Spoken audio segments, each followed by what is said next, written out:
Alfredo de Luque a la Cámara, trabajando por Mi Guajira. 101, Partido de la U. Señores candidatos, gracias por aceptar esta invitación en este foro en aras de la democracia, la participación y de que este auditorio y el público, particularmente de La Guajira, que es la circunscripción a la que ustedes se deben, pueda escucharlos por diferentes cadenas de radio, verlos por televisión y por streaming a través del canal de la PNUD y de otros canales, de otro canal que ahora vamos a recordar, el canal de la Costa. Bueno, empezamos.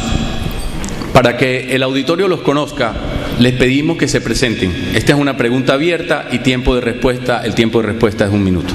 Muy buenas tardes a todos, gracias a los organizadores por este evento. Mi nombre ya lo conocen, Alfredo de Luque Zuleta, abogado especialista en Derecho de las Telecomunicaciones de la Universidad Externado de Colombia. Tengo más o menos 10 años de experiencia profesional en ese campo de las telecomunicaciones en el país, donde ocupé importantes cargos en empresas como Telmex, donde fui gerente de asuntos regulatorios para Colombia, también fui coordinador de regulación para América Latina, fui presidente del gremio de televisión por suscripción en el país. Desde el año 2010 me desempeño como representante a la Cámara de La Guajira. He venido trabajando por temas fundamentales, no solamente para nuestra región, sino para el país, en donde los supuestos básicos que quiero que se impongan es que haya equidad, igualdad, paz, educación y un marco propicio para el desarrollo económico estable de todos nosotros. De campaña que implementaría en el Congreso en favor de los intereses y apuestas de futuro de La Guajira. De igual manera, el tiempo de respuesta es 1 minuto. Bueno, mi proyecto, esta oportunidad se llama Trabajando por Mi Guajira, y trabajando por Mi Guajira en 5 puntos fundamentales, que es la equidad. Necesitamos que este departamento sea más igualitario, que los pobres no sean todos los días más pobres ni los ricos todos los días más ricos, que haya igualdad ante la ley. No puede ser que en un barrio exista luz eléctrica, por ejemplo, a las 24 horas y en otros tengan que conectarse por hambre de púas. Que haya un marco económico adecuado a las condiciones del departamento que permitan nuestro desarrollo sostenible. Definitivamente La Guajira no puede tener un marco económico igual al que tienen los cachacos o los paisas para desarrollarse. Que trabajemos en la educación, porque la educación no es uno de los caminos para el éxito, sino que es el único camino para llegar al éxito en nuestras vidas. Y que trabajemos por la paz que al final nos va a traer el desarrollo que todos anhelamos, y que los dineros que hoy nos gastamos allí van a servir para ejecutar los otros 4 puntos que les mencioné anteriormente. El nuevo Congreso tendrá la responsabilidad de hacer la autopista legislativa para concretar los acuerdos que se alcancen en la mesa de conversaciones y otras medidas para construir la paz. Es claro que la paz en Colombia no se logra solamente con la firma de un acuerdo, aunque este sería un paso trascendental para el país.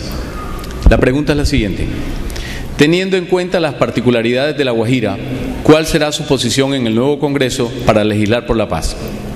Bueno, lo más importante del proceso de paz es el posconflicto. ¿Qué vamos a hacer con las personas luego que ya estemos nosotros con los desmovilizados? En ese momento, ¿qué va a pasar? Y tenemos que concentrarnos en 2 aspectos muy importantes: ¿qué hacemos con ellos y qué hacemos con las personas que fueron afectadas por el conflicto para que regresen a hacer lo que hacían?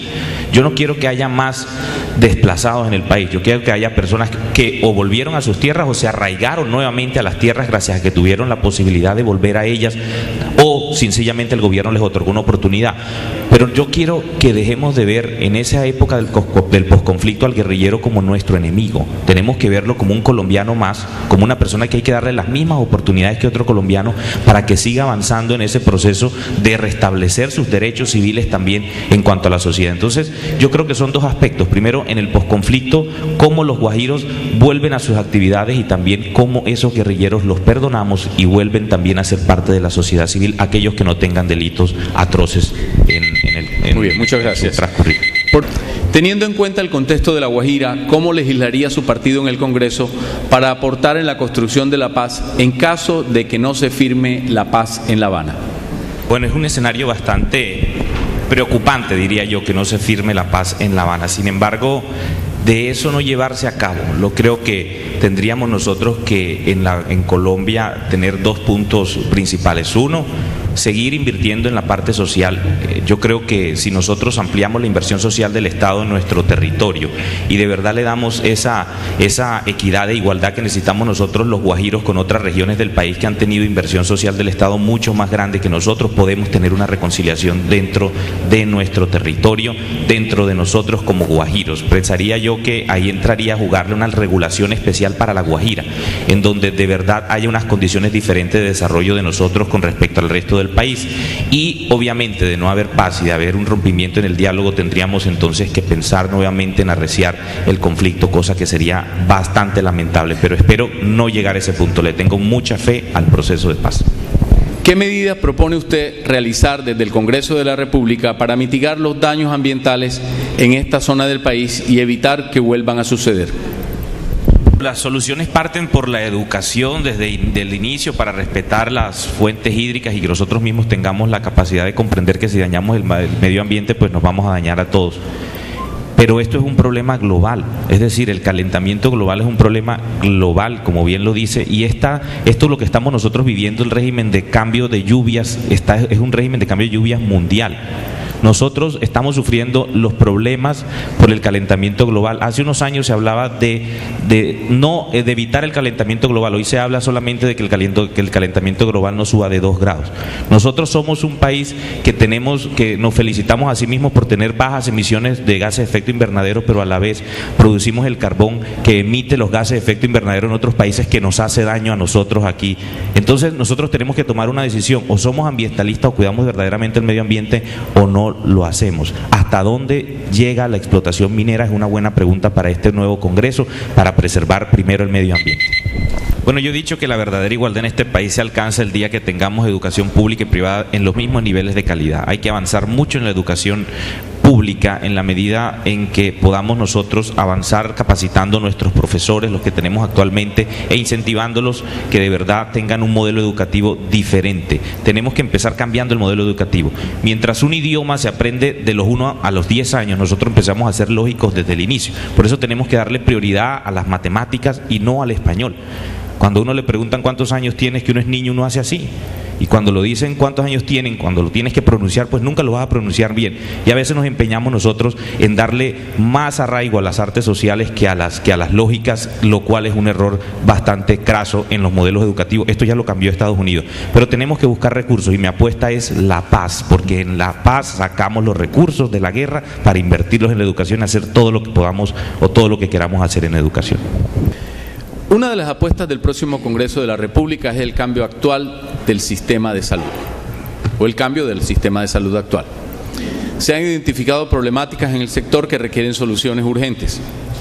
Teniendo en cuenta este panorama, ¿defenderán el Congreso una eventual reforma a la salud? 1. O A. B. ¿En qué aspectos se enfocaría principalmente para mejorar el sistema de salud de los colombianos? Sí, estoy de acuerdo y ya empecé. Fui coordinador ponente de la reforma estatutaria a la salud que está en revisión ya en la Corte Constitucional, y en esa ley establecimos, por ejemplo, que la rentabilidad del sistema no debe ser económica sino social. Eso tiene muchas implicaciones. Además, acabamos con el plan obligatorio de salud. No existe. Todas las medicinas que existan, todos los procedimientos tienen que cubrirse por las EPS. Acabamos también penalizamos, por ejemplo, el paseo de la muerte. Le damos autonomía a los indígenas y a los pueblos diferenciales en esa regulación para que tengan su propia medicina. Yo no estoy muy seguro que digamos que la privatización o no del sistema, porque hay EPS privadas que son malas y hay EPS particulares que son malas, pero estamos en una situación bastante importante, porque ahora sí viene la reforma legal en donde tenemos que evidenciar cuáles son las minucias del sistema que hay que cambiar. Pero sí estoy de acuerdo, ya empezamos y vamos por muy buen camino en la reforma a la salud. ¿Cómo financia su campaña a la Cámara de Representantes? Primera parte de la pregunta. ¿Quiénes son sus principales financiadores? Por favor, excluya aportes propios y familiares. Bueno, excluyendo los aportes personales y familiares, el primer aportante de mi campaña quedaría siendo el partido de la U a través de los aportes institucionales que me han hecho y que me prometen hacer hasta el final de la campaña. De todas maneras, recibimos aportes de particulares que quieran así hacerlo dentro de mi campaña. después de hacer un análisis minucioso de dónde provienen sus finanzas, de dónde provienen sus aportes, con el fin de que no violemos la ley y tampoco caigamos en ese criterio del oscuro, es decir, solamente personas que tengan cómo justificar sus ingresos debidamente pueden aportar a mi campaña. Cualquiera que quiera aportar a mi campaña lo puede hacer después que cumpla con esos criterios. Y creo que además hace parte también muy buena parte de la campaña esos aportes en especies que hace la gente espontáneamente y que uno a veces, muchas veces ni se entera, pero obviamente todo cumpliendo la regulación que existe.